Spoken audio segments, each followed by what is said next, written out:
अस्सलाम वालेकुम student, welcome back to my channel. मैं हूं आपकी टीचर ज़ूबिया अली। टीचर कह सकते हैं आप, दोस्त कह सकते हैं आप, मैम भी बुला सकते हैं, कुछ भी आप कह सकते हैं। तो आज हम लोग पढ़ने वाले हैं केमिस्ट्री का, नाइन्थ की केमिस्ट्री का चैप्टर नंबर 3 है, जिसमें हमारा इलेक्ट्रॉन अफिनिटी एक टॉपिक है, उस पर हम बात करने वाले हैं। तो फर्स्ट ऑफ ऑल हम लोग स्टूडेंट्स देखेंगे कि इलेक्ट्रॉन अफिनिटी जो है वो होता क्या है। What is electron affinity? तो इलेक्ट्रॉन अफिनिटी जो है, अफिनिटी होता है कि किसी भी चीज़ को लव करना, केयर करना, या फिर अट्रैक्शन में चला जाएगा। अफिनिटी मीन होता है कि आप किसी की तरफ अट्रैक्ट होते हो, दैट्स मीन क्या है, अफिनिटी। ठीक है। तो इलेक्ट्रॉन अफिनिटी क्या है? The maximum amount of energy which is released, मतलब कि अमाउंट ऑफ एनर्जी होगी जो रिलीज होगी और ऑब्जॉर्ब होगी when an electron is added to the an isolated gases atom to form a negatively charge ion called electron affinity. तो अभी बात करें कि ऐसी एनर्जी हमें रिक्वायर्ड है, कि वो एनर्जी रिक्वायर्ड है या फिर वो एटम एनर्जी अमाउंट जो है एनर्जी उसको रिलीज़ करेगा या फिर अब्जॉर्ब करेगा, जब वो अपने अंदर क्या है एक इलेक्ट्रॉन जो है उसको एडअप करेगा। तो उसके नतीजे में जो हमारे पास आयन बनेगा या एज अ रिज़ल्ट हमारे पास आयन बनेगा, उसको हम लोग नेगेटिवली चार्ज आयन बोलेंगे। तो स्टूडेंट्स आपने इसमें दो बातें याद रखनी है, एनर्जी यहाँ पे रिलीज भी हो सकती है, एनर्जी यहाँ पे अब्जॉर्ब भी होगी। तो फर्स्ट जब भी हमारा इलेक्ट्रॉन होगा, पहला इलेक्ट्रॉन किसी भी एटम है, कोई भी एटम है, उसमें पहला इलेक्ट्रॉन जब हम इंटर कराएंगे तो there must be energy release होगी। तो एनर्जी रिलीज होगी, लेकिन अगर हमने एक इलेक्ट्रॉन ऐड अप करा दिया, उसके बाद हम दूसरा इलेक्ट्रॉन जो है उसके अंदर दाखिल कराना चाह रहे हैं, या दूसरा इलेक्ट्रॉन ऐड कराना चाह रहे हैं, या दूसरा इलेक्ट्रॉन जो है वो गेन करना चाह रहा है, तो उसको एनर्जी अब्जॉर्व करनी पड़ेगी। ठीक हो गया। तो यहाँ पे रिलीज भी हो सकती है एनर्जी और ऑब्जॉर्व भी हो सकती है। जैसे हम लोगों ने आयनाइजेशन एनर्जी में पढ़ा था, आयनाइजेशन एनर्जी में हमने ये पढ़ा था कि जो हमारा आयनाइजेशन एनर्जी में ये पढ़ा था, जो इलेक्ट्रॉन है वो जब भी अपना एक निकालेगा, एटम अपना एक इलेक्ट्रॉन निकालेगा, रिमूव करेगा, तो उसको जो एनर्जी रिक्वायर्ड होगी वो आयनाइजेशन एनर्जी होगी। लेकिन यहाँ पे एनर्जी अब्जॉर्ब भी हो सकती है और रिलीज भी हो सकती है। अब स्टूडेंट्स हम लोग इलेक्ट्रॉन अफिनिटी के एक डायग्राम के थ्रू मैं आपको बता देती हूँ कि इलेक्ट्रॉन अफिनिटी में रिलीज एनर्जी कब होगी और अब्जॉर्ब एनर्जी कब होगी। तो सबसे पहले हम लोग डायग्राम की बात करते हैं कि मैं आपको कहती हूँ कि ये एक एटम है। सपोज हम ये ऑक्सीजन का एटम ले रहे हैं। तो अब ऑक्सीजन के एटम की बात की जाए तो ऑक्सीजन के अंदर हमारे पास 8 इलेक्ट्रॉन होते हैं, 8 इलेक्ट्रॉन, बिकॉज इसका एटॉमिक नंबर कितना है, 8। तो अभी इसको जो है ज़ीरो पीरियड जो है हमारा, ज़ीरो पीरियड, या फिर जो हमारी इनर्ट गैसेस है, इनर्ट गैसेस जो हैं उनकी जो है इलेक्ट्रॉनिक कन्फिग्रेशन हासिल करने के लिए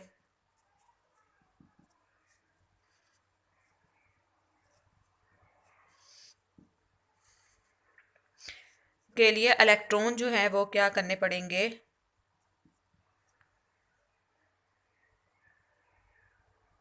हासिल करने पड़ेंगे, इलेक्ट्रॉन उसको हासिल करने हैं। ठीक है। हासिल करने का मतलब होता है कि आप ले रहे हो, गेन कर रहे हो, इलेक्ट्रॉन गेन भी हो सकता है ये।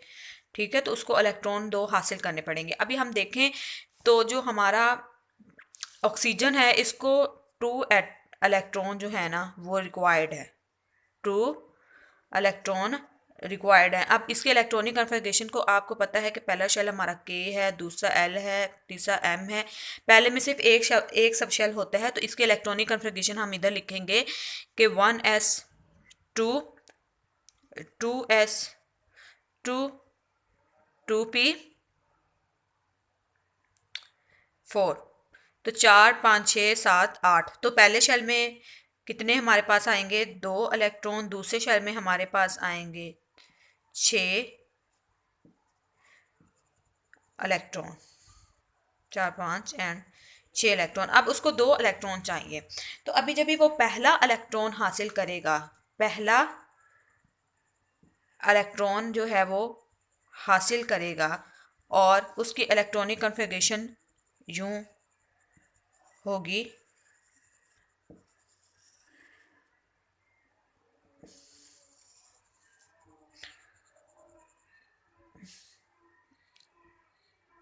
दो 3 4 5 6 7, 7 यहाँ पे अभी इलेक्ट्रॉन आ जाएंगे और O-1।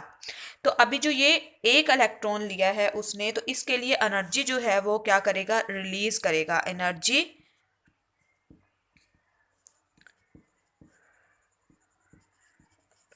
रिलीज करेगा इस केस के अंदर, इस वाले केस के अंदर। अब कैसे वो एनर्जी एक रिलीज करेगा, बिकॉज आपको पता है स्टूडेंट्स, जब भी सेम चार्जेस होंगे, सेम चार्जेस, तो वो क्या करेंगे, आपस में अट्रैक्ट करेंगे। ठीक हो गया, सॉरी, सेम चार्जेस एक दूसरे को क्या करेंगे, रिपेल करेंगे। अब ये ना कहिएगा कि मैम से गलती होगी, मैम भी एक इंसान है, तो ह्यूमन की नेचर में है कि वो गलतियां करता रहता है। तो सेम चार्जेस जो हैं वो क्या करेगा, रिपेल करेंगे। जब भी दो चीज़ें एक दूसरे को रिपेल करेंगी, ठीक है, तो उसके बदले में जो है एनर्जी क्या होगी हमारे पास, अब्जॉर्ब होगी, एनर्जी अब्जॉर्ब। ठीक हो गया। लेकिन अभी आप सेम टाइम पे देखो कि यहाँ पे ये जो न्यूक्लियस है, ये जो हमारा न्यूक्लियस है, न्यूक्लियस की बात की जाए तो अब न्यूक्लियस और इस इलेक्ट्रॉन को क्या कर रहा है, अट्रैक्ट। लेकिन यहाँ पे जो ये इलेक्ट्रॉन है, ये वाले इलेक्ट्रॉन जो है जो इधर पड़े हुए हैं, ये क्या कर रहे हैं, इसको रिपेल। तो अट्रैक्शन के केस में एनर्जी जो है वो हमारी क्या होगी, रिलीज, और रिपेल के केस में हमारी एनर्जी क्या होगी, अब्जॉर्ब। अब ये स्टूडेंट्स डिपेंड करेगा कि हमारी जो अब्जॉर्ब एनर्जी है, हम इधर बोर्ड को थोड़ा सा मैं इधर कर लेती हूँ, क्या करें, मजबूरी है कि खुद ही वीडियो बनानी पड़ती है और ख़ुद ही उसको जो है आपको लेक्चर देना पड़ता है, तो उसके लिए मुझे बहुत ज़्यादा प्रॉब्लम होती है। स्टैंड नहीं है मेरे पास, तो कुछ अर्से तक मैं स्टैंड भी ले लूँगी, तो देन आप लोगों को ये प्रॉब्लम नहीं होगी। सॉरी फॉर दिस थिंग के मैं मतलब बोर्ड को हिला जुला के वीडियो बना रही हूँ। तो अब आप देखो कि पॉजिटिव और नेगेटिव जब भी करेंगे तो हमारे पास एनर्जी जो है वो क्या होगी, पॉजिटिव और नेगेटिव करेंगे, एनर्जी हमारे पास क्या होगी, रिलीज। और नेगेटिव इलेक्ट्रॉन की बात की जाए तो एनर्जी क्या होगी हमारे पास, ऑब्जॉर्ब्ड। अभी ये डिपेंड करेगा कि हमारी जो एनर्जी है रिलीज वाली ज़्यादा है एज़ कंपेयर टू अब्जॉर्ब, तो फिर हम लोग कहेंगे कि हमारी एनर्जी जो है, एनर्जी रिलीज हुई है जब भी हम लोगों ने एक इलेक्ट्रॉन उसके अंदर क्या किया है, ऐड अप किया है। लेकिन जब अब्जॉर्ब एनर्जी ज़्यादा होगी तो हम कहेंगे कि एनर्जी जो है वो हमारी अब्जॉर्ब हुई है जब हम लोगों ने किसी भी एटम के अंदर एक इलेक्ट्रॉन ऐड अप किया है। तो आइए हम इसके फैक्टर्स पहले देख लेते हैं कि कौन कौन से ऐसे फैक्टर्स हैं जो इसको आयनाइजेशन एनर्जी को आयनाइजेशन एनर्जी कह रही हूँ, इलेक्ट्रॉन अफिनिटी को अफेक्ट करेंगे। और देन उसके बाद हम लोग इसका पीरियोडिक ट्रेंड देख लेंगे, पीरियड में इसका क्या ट्रेंड है और उसके बाद इसका ग्रुप में क्या ट्रेंड है। ग्रुप भी बता दूंगी क्या होते हैं, पीरियड्स भी बता दूंगी क्या होते हैं। तो स्टे ट्यून, मैं इलेक्ट्रॉनिक कॉन्फ़िगरेशन पे भी एक लेक्चर बनाने वाली हूँ, तो आपने अगर आपको समझ नहीं आती है तो आपने इलेक्ट्रॉनिक कॉन्फ़िगरेशन में जाके इसको दोबारा से समझ लेना है। जो मैंने ऑक्सीजन की इलेक्ट्रॉनिक कॉन्फ़िगरेशन लिखी है बहुत ही आसान तरीके से मैं आप लोगों को बताऊंगी, कोई कन्फ्यूजन नहीं होगा आप लोगों को।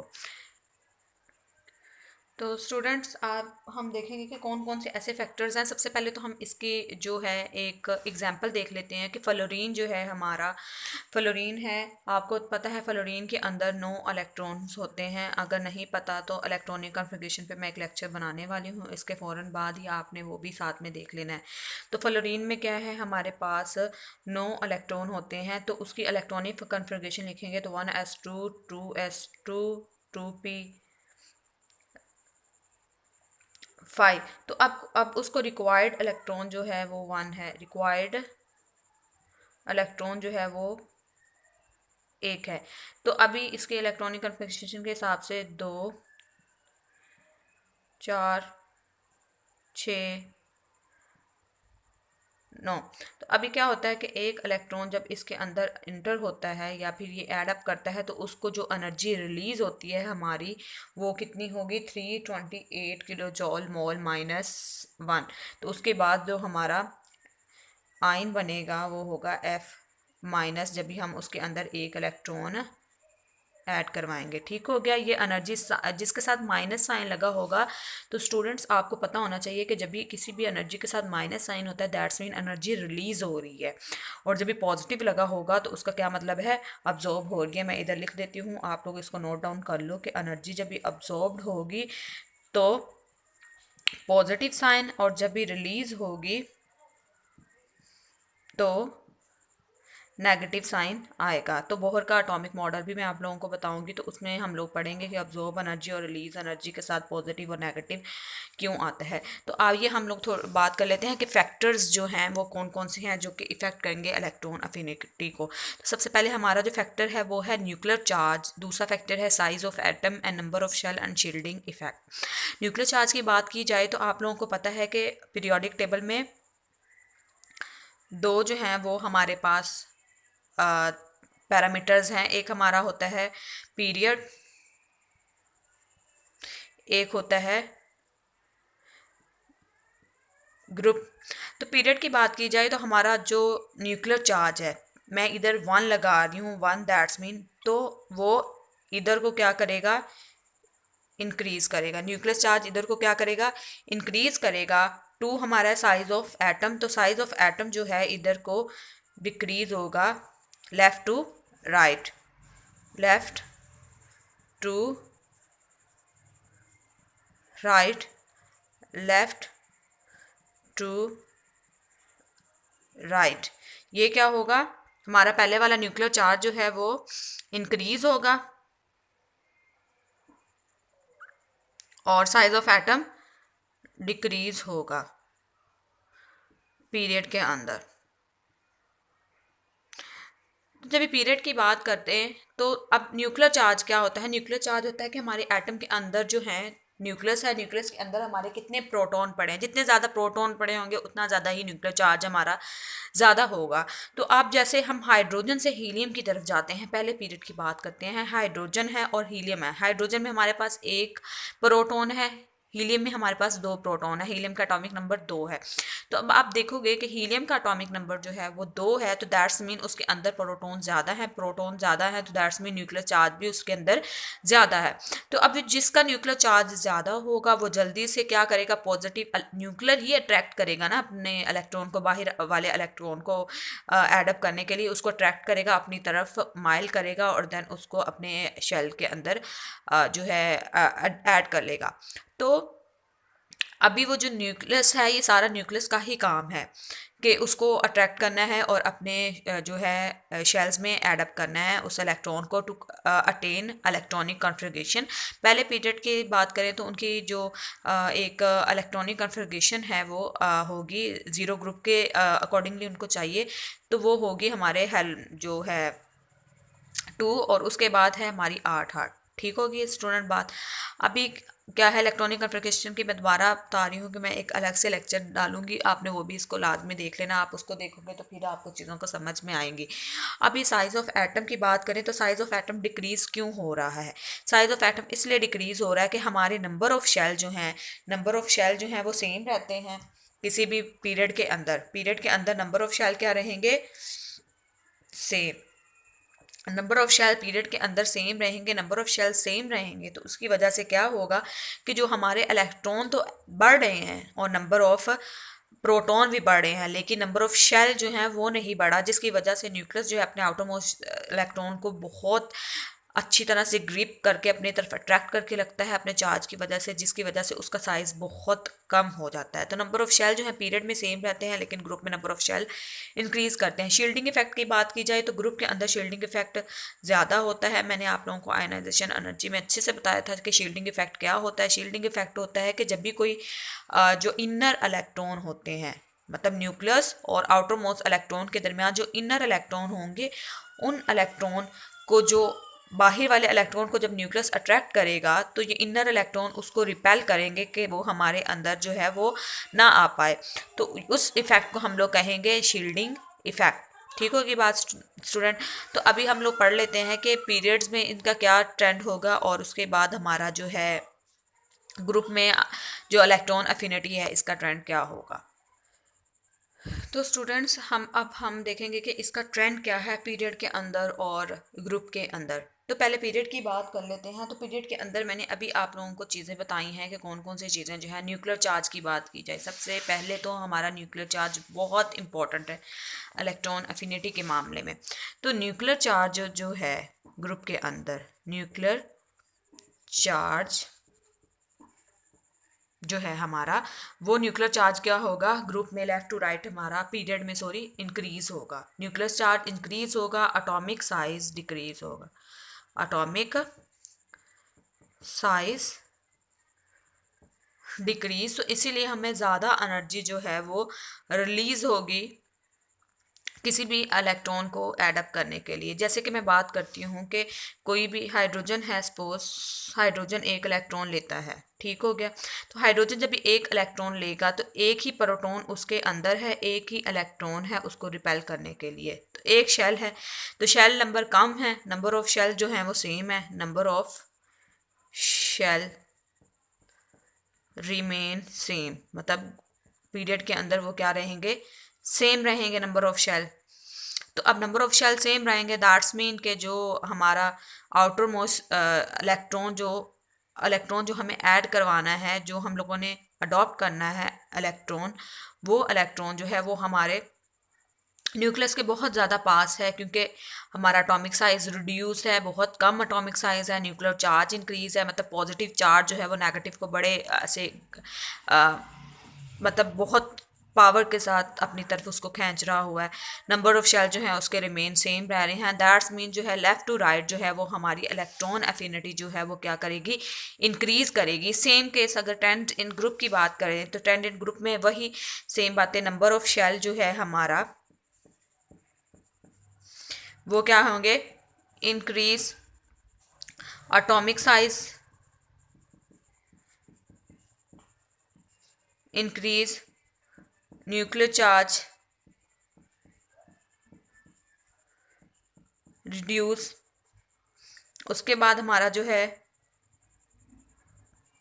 Nuclear charge on outer most electron,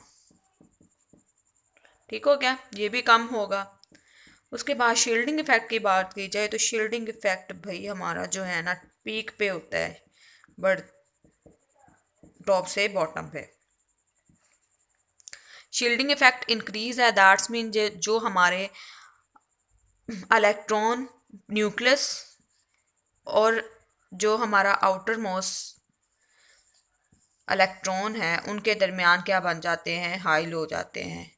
जैसे कि घर में हम लोगों ने एक कैट पाल रखी है, कोई बाहर से कैट लेके आते हैं तो वो जो घर में रखी होती है ना वो उसको एक्सेप्ट नहीं कर पाती, वो पूरी कोशिश करती हैं कि हम उसको मारें और घर से बाहर निकाल दें कि हमारा जो ऑनर है। वैसे तो cats on human notes on cats, like dog can obey us but cats are very moody. I have 5 cats. तो वो अगर आपने नहीं देखी तो मेरे शॉर्ट्स में जाके देख सकते हैं, और कभी वीडियो में भी दिखाऊंगी, आपको बताऊंगी कि मेरे पास कितनी कैट्स हैं। इंट्रो भी अभी मेरा रहता है।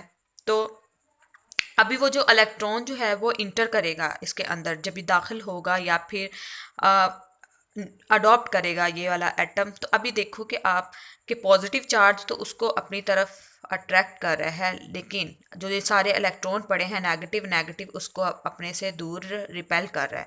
तो इसको हम शील्डिंग इफेक्ट करेंगे कि जो इनर इलेक्ट्रॉन है वो आउटर मोस्ट इलेक्ट्रॉन को क्या करते हैं, रिपेल करते हैं कि भाई जा तू, तेरी इधर कोई जगह नहीं है, ये हमारा न्यूक्लियस है, हमारा एटम है, तो हमने इसके अंदर रहना है। तो नंबर ऑफ शेल जो हैं हमारे इंक्रीज कर रहे हैं, इसका क्या मतलब है, हमारा आउटर मोस्ट शेल बहुत दूर जा रहा है न्यूक्लियस से। न्यूक्लियस की कह लो कि जो एक बाउंड्री है ना जहाँ तक न्यूक्लियस का चार्ज है वहाँ से बहुत दूर चला जाता है, इसीलिए उनके एटॉमिक साइज बहुत ज़्यादा बड़े होते हैं नंबर ऑफ शेल इंक्रीज होने की वजह से। न्यूक्लियर चार्ज ऑब्वियस है डिक्रीज होगा, अफेक्टिंग न्यूक्लियर चार्ज और भी ज़्यादा डिक्रीज हो जाएगा। शील्डिंग इफेक्ट जो है वो हमारा बढ़ रहा है बिकॉज हमारे नंबर ऑफ शेल बढ़ रहे हैं, नंबर ऑफ शेल बढ़ रहे हैं तो आउटर जो इलेक्ट्रॉन्स है उनके ऊपर न्यूक्लियस की ग्रिफ्ट कम हो रही है। जब भी न्यूक्लियर की ग्रिप उस पर कम हो रही है दैट्स मीन वो शील्डिंग इफेक्ट शो कर रहे हैं कि वो बाहर से आने वाले इलेक्ट्रॉन को अंदर नहीं आने देंगे, उसको रिपेल करेंगे। तो ये जो बॉटम से टॉप टू बॉटम जो है ग्रुप के अंदर वो डिक्रीज होगा, लेकिन लेफ़्ट टू राइट जो है पीरियड के अंदर इलेक्ट्रॉन अफिनिटी इंक्रीज होगी। तो students it's all about our lecture on electron affinity. मेरी वीडियो को लाइक करें, शेयर करें, कमेंट करें, जो भी अगर कहीं से समझ नहीं आती आप बताएं। अगर मेरे वे ऑफ लर्निंग में आपको कोई प्रॉब्लम है तो आप प्लीज़ मुझे बताएं। There everywhere there must be space for updating anything. तो आप लोगों ने ज़रूर जो है वीडियो को लाइक करना है, शेयर करना है। It's just give me motivation. So thank you so much. अल्लाह हाफिज़। नेक्स्ट मेरी वीडियो लाजमी देख लीजिएगा, वो इलेक्ट्रॉनिक कॉन्फ़िगरेशन पे मैं डालने वाली हूँ, तो प्लीज़ प्लीज़ प्लीज़ आपने वो भी वीडियो देखनी है, उसको लाइक भी करना है, सब्सक्राइब भी करना है। Thank you so much. अल्लाह हाफिज़। Have have a safe day, save your life, help yourself, don't be depressed. Allah Hafiz.